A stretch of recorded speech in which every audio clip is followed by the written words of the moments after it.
हम लोग प्रोटीएस पे आ गए हैं। अब हम प्रोटीएस पे हम लोग देखने वाले हैं सर्किट को कैसे सिमुलेट करते हैं। जैसा कि मैंने आपको सर्किट डायग्राम और इंट्रोडक्शन पहले ही बता रखा है, ठीक है। तो ये हमारा प्रोटीएस है, कुछ इस तरह का दिखता है।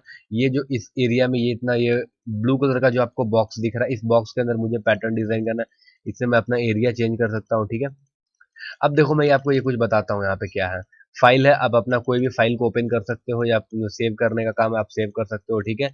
मैं जो यूज करता हूँ वो मैं एक पेड वर्जन सॉफ्टवेयर यूज कर रहा हूँ। आपको ट्रायल वर्जन या स्टूडेंट वर्जन आपको ऑनलाइन मिल जाएगा, आप वहां से देख सकते हो या डाउनलोड कर सकते हो, ठीक है। इसमें मैं आपको कुछ इंपॉर्टेंट मोड बता देता हूँ, जो इसमें दो तीन आपको जो मेन यूज होने वाला है।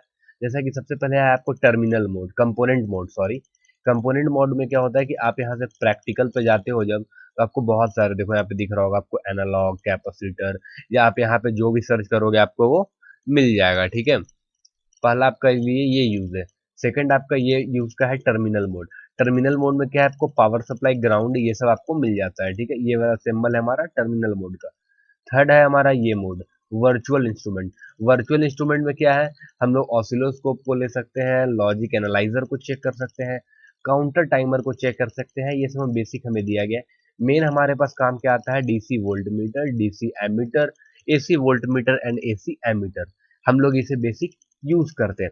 तो हमने जो सर्किट देखा था सबसे पहले उसको ड्रॉ करेंगे, ठीक है। तो सबसे पहले सर्किट में हमने ये देखा था कि मुझे एक एसी का साइनोसोडियल फंक्शन चाहिए। तो हम क्या गए, यहाँ से अपना कंपोनेंट मोड में गए और प्रैक्टिकल पे क्लिक करने के बाद मुझे एक चाहिए वी साइन, क्योंकि साइनोसोडियल सिग्नल मुझे चाहिए। तो मैं यहाँ से वी साइन टाइप करूंगा, तो ये मेरे पास आ गया sine wave AC voltage source. मैंने इसे पिक कर लिया।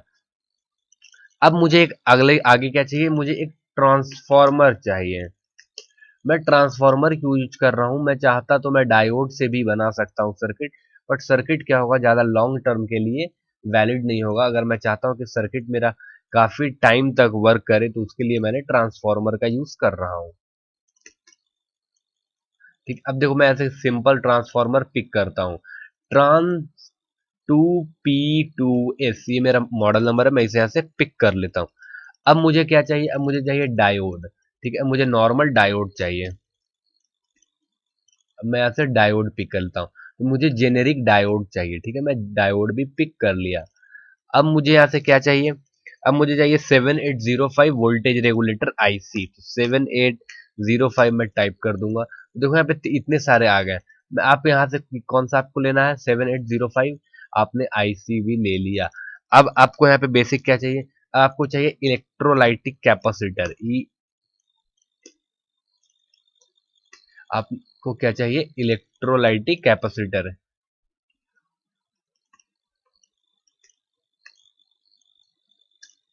देखो, तो यहाँ से मुझे दो तरह का कैपेसिटर आ गया, कैपेसिटर इलेक्ट्रोलाइटिक मिला मुझे। देखो यहाँ पे आपको लिखा हुआ मिल जाएगा जेनेरिक इलेक्ट्रोलाइटिक कैपेसिटर, ठीक है। तो यहाँ से मैंने कैपेसिटर पिक कर लिया। अब मुझे यहाँ पे कोई भी और इक्विपमेंट की जरूरत नहीं है। इस चार पांच इक्विपमेंट कंपोनेंट से मैं क्या कर सकता हूँ, मैं बना सकता हूँ। सबसे पहले मैं क्या करता हूँ, एक साइन सिग्नल यहाँ पे मैं ले लेता हूँ, ठीक है। अब आप देखो, अब मुझे क्या करना है, एक ब्रिज बनाना है। तो सबसे पहले मैं क्या करता हूँ, एक ब्रिज बनाता हूँ। देखो आप जैसे नॉर्मली ब्रिज देखते हो उस शेप में यहाँ पे ब्रिज नहीं आप क्रिएट कर सकते हो। आपको एक नॉर्मल ब्रिज क्रिएट करना पड़ेगा। जो देखो मैं इस तरह से कुछ क्रिएट कर रहा हूँ, ठीक है। मैंने यहाँ पे चार डायोड ले लिया। ऑल फोर डायोड्स को मैं आपस में इंटरकनेक्ट कर दूंगा अभी फिलहाल। उसके बाद मैं इसका कनेक्शन करूंगा, ठीक है। तो देखो ये मैंने इसे क्या किया, कनेक्ट कर दिया मैंने ऑल फोर डायोड्स को। अब मुझे क्या चाहिए, मुझे अब ट्रांसफार्मर का यूज करना। देखो मैं यहाँ से ट्रांसफार्मर को पिक करके मैं यहाँ पे इस ट्रांसफार्मर को लगा दूंगा, ठीक है। अब मैं क्या करता हूँ, देखो अब मैं इसमें क्या करूंगा, इसे कनेक्ट करूंगा। जो ये मेरा सिग्नल मतलब मैंने जो यहाँ पे यूज किया है पावर सप्लाई के लिए, जो एसी मेरा है, उसे मैंने ट्रांसफार्मर के प्राइमरी साइड में कनेक्ट कर दिया। अब ट्रांसफार्मर का जो सेकंड साइड होगा उसे मैं क्या करूंगा, इसके मिडिल में दोनों दो डायोड के बीच में कनेक्ट कर दूंगा, ठीक है। और एक मैं इसे भी यहाँ पे बीच में कनेक्ट कर दूंगा। अब मुझे चाहिए एक कैपेसिटर, इलेक्ट्रोलाइटिक कैपेसिटर जो मैंने यूज किया था, उस इलेक्ट्रोलाइटिक कैपेसिटर को मैं यहाँ पे लगा लूंगा, ठीक है। अब इसे लगाने के बाद मैं क्या करता हूँ, इसे रोटेट करा लेता हूँ, ठीक है। इसे मैंने रोटेट कर दिया। कोई दिक्कत है गाइस, कोई दिक्कत नहीं, ठीक है। यहाँ पे तक कोई प्रॉब्लम नहीं है। अब मुझे चाहिए एक 7805। तो मैंने 7805 एक आईसी यहाँ से ले लिया, ठीक है। अब मेरे को सारे कनेक्शंस मिल गए। अब क्या चाहिए मुझे, फिर से मुझे एक इलेक्ट्रोलाइटिक कैपेसिटर चाहिए। मैं यहाँ पे एक रेजिस्टेंस भी लगा सकता हूँ अगर मुझे फिल्टर की काम है तो, बट मुझे फिल्टर की कोई वैसी जरूरत नहीं है, क्योंकि मुझे एक शेप में काम हो जाएगा, ठीक है। तो अब देखो मैं क्या करता हूँ, इन दो टर्मिनल से मैं इसे कनेक्ट करता हूँ, ठीक है। और इस फिर इसके एक टर्मिनल से इस पे मैं कनेक्ट करता हूँ। क्यों? क्योंकि इसका इनपुट, इसका जो इन आउटपुट होगा वो इस 7805 आईसी के लिए कैसा काम करेगा, एज अ इनपुट काम करेगा, ठीक है। अब मैं क्या करूंगा, इसे ग्राउंड पिन को मैं इससे कनेक्ट कर दूंगा, ठीक है। इससे कनेक्ट कर दिया मैंने। इस पिन को क्या करूंगा, मैं ग्राउंड कर दूंगा, ठीक है। इस पिन को मैंने क्या किया, ग्राउंड पे कनेक्ट कर दिया।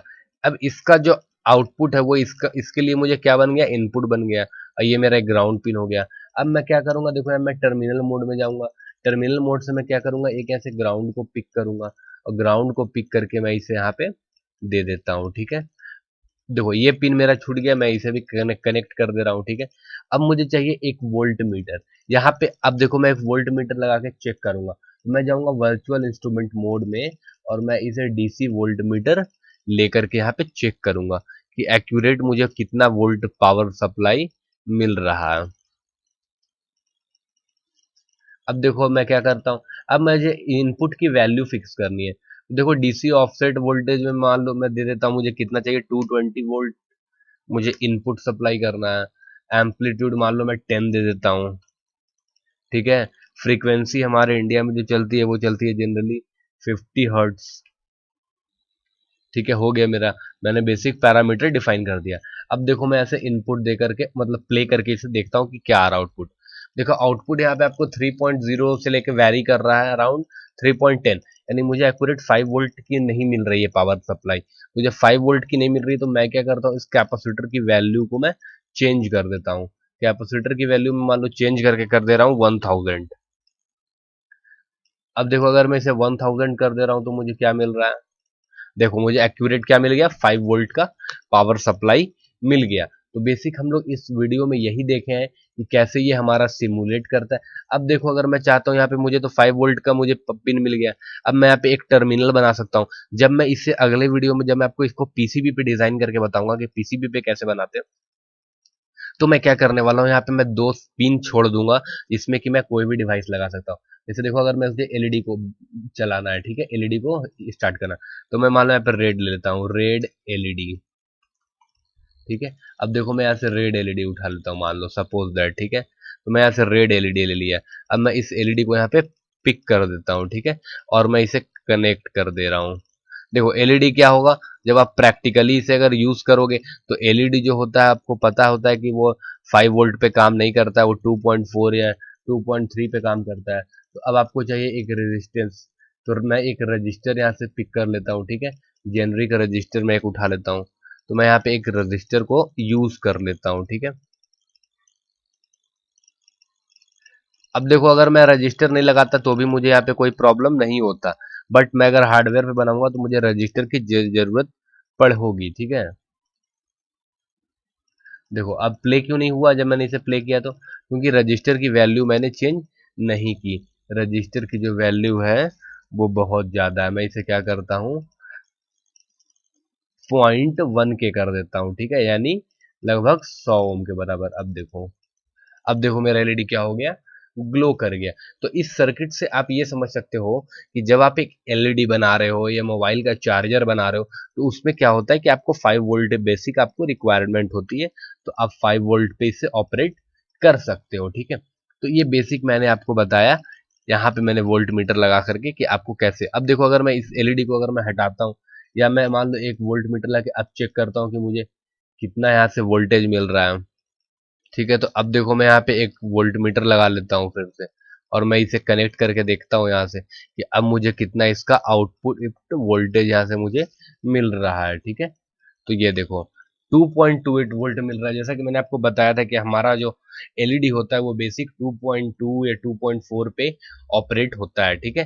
तो ये प्रैक्टिकली अगर मैं इसे अप्लाई करता हूँ, जब मैं इसे हार्डवेयर पे इंप्लीमेंट करूंगा तो मेरे सर्किट को कोई भी इशू नहीं होगी, ठीक है। बट अगर मैं यहाँ से एक रजिस्टर को हटा देता हूँ तो फिर ये क्या होगा, ये मेरा एलईडी फ्यूज कर जाएगा प्रैक्टिकली, ठीक है। तो ये मैंने बेसिक आपको इंट्रोडक्शन और डेमो समझाया कि कैसे हम किसी सर्किट को सिमुलेट करके चेक करते हैं।